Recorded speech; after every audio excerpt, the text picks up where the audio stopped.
Meus amados irmãos e irmãs, é sempre um prazer interagir com todos vocês, fazer novos vídeos, fazer novas transmissões. Estou passando aqui rapidinho para fazer mais uma breve transmissão.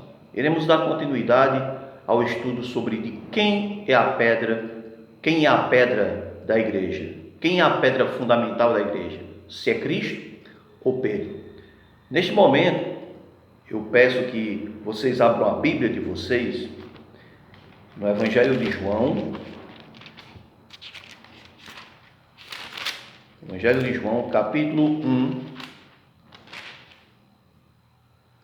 João capítulo 1, versículo 42, que diz: E levou a Jesus, e olhando Jesus para ele, disse: Tu és Simão, filho de Jonas, tu serás chamado Cefas, que quer dizer Pedro. Em outras traduções está aí que quer dizer pedra. Bem, então, de acordo com a Igreja Católica Romana, essa mudança de nome foi proposital, ou seja, para demonstrar que Pedro é a pedra fundamental da igreja, já que a palavra Cefas, ela vem do aramaico Kefá, que quer dizer rocha, pedra. Mas como eu já tinha explicado em vídeos anteriores, que Pedro é chamado de pedra, não pelo fato dele ser a pedra fundamental da igreja, mas pelo fato dele ter esse caráter rude, grosso, como ele sempre demonstrou nos evangelhos, como nós vemos. Um exemplo dessas atitudes é quando ele corta a orelha do soldado que vai prender Jesus. É um exemplo, uma atitude grossa. Outro exemplo também desafiador foi quando Pedro anda sobre as águas, vai ao encontro de Jesus, se atreve ao encontro de Jesus.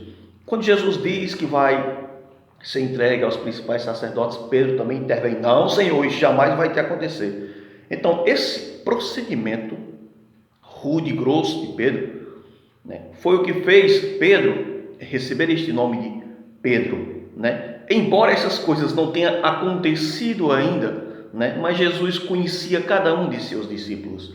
Assim como João e Tiago foram chamados também de Boanerges, que quer dizer filhos do trovão, e nem por isso eles foram personagens importantes de uma maneira que implicasse uma certa superioridade sobre os demais, certo? Então, tanto é que Pedro não mostra que é superior aos demais, ele mostra que é um presbítero igual a todos os demais presbíteros. E nós podemos ver aqui na sua primeira carta, abram a Bíblia de vocês em 1 Pedro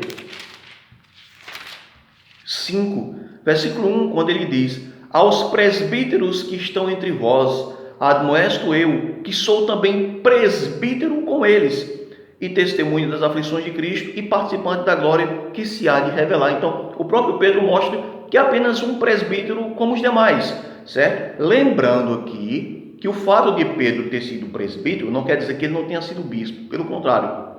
Presbítero e bispo, nesta época, eram apenas sinônimos. A distinção entre presbítero e bispo foi feita já no segundo século por Inácio de Antioquia, certo? Justamente. Então, Inácio de Antioquia é o primeiro que faz essa distinção de bispo e presbítero. Inácio de Antioquia, que a Igreja Católica Romana chama de Santo Inácio. E as mudanças foram acontecendo gradativamente, justamente com estes homens. Após a morte dos apóstolos, alguns discípulos dos apóstolos começaram a fazer inovações e as coisas foram acontecendo gradativamente. Mas, biblicamente, na Sagrada Escritura, bispo e presbítero são sinônimos, certo? Então, como você vê aí. Da mesma questão, ancião, certo? Que é justamente aquele líder mais experiente da comunidade. Então, vamos lá. Então, vamos para o mesmo livro de Pedro, 1 Pedro 2,5.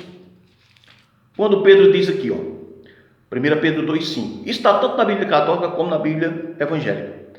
Ele diz: Vós também, como pedras vivas, sois edificados casa espiritual e sacerdócio santo, para oferecer de sacrifícios espirituais agradáveis a Deus por Jesus Cristo.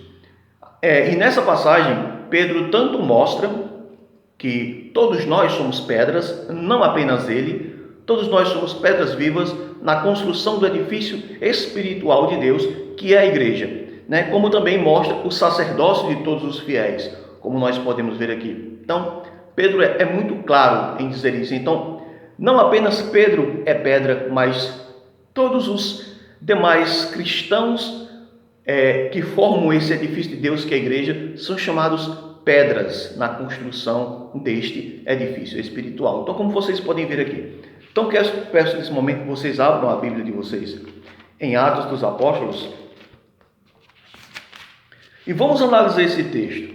Veja, Atos dos Apóstolos, capítulo 8, versículo 14, que diz, olha, os apóstolos, pois que estavam em Jerusalém, ouvindo que Samaria recebera a palavra de Deus, enviaram para lá Pedro e João, os quais, tendo descido, oraram por eles para que recebessem o Espírito Santo. Veja, como nós sabemos, de acordo com o catolicismo romano, o Papa é o chefe supremo da igreja. Sendo ele o chefe supremo, é ele que dá as ordens, é ele que dita as ordens, é ele que manda e desmanda. Certo?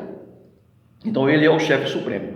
Mas aqui, nós vemos na passagem que Pedro e João são enviados pelos apóstolos. Se Pedro fosse o chefe supremo da igreja, era Pedro quem enviaria e não ele seria enviado. Então, nós vemos que o catolicismo romano ensinou já é completamente o oposto do que a Bíblia ensina. Ou seja, Pedro está sendo enviado por João, enviado pelos apóstolos. Então, isso mostra que Pedro não era o chefe absoluto e o chefe supremo da igreja. Do contrário, quem enviaria os discípulos na missão seria Pedro, e não que ele seria enviado, certo? Então, nós vemos claramente aqui que o catolicismo romano está dizendo uma coisa e a Bíblia está dizendo outra, certo? Então, eu não estou querendo aqui falar de religião A nem de religião B. Minha intenção, depois que estou fazendo teologia, é esclarecer o texto, certo? Então, mostrar realmente o que o texto está dizendo, né? E não querer interpolar ou manobrar ou manipular o texto para defender tradições que foram desenvolvidas posteriormente. Então, pessoal, que Deus possa iluminar a todos vocês, que todos possam crescer cada vez mais na graça e no conhecimento de nosso Senhor e Salvador Jesus Cristo. Que Deus abençoe a todos vocês.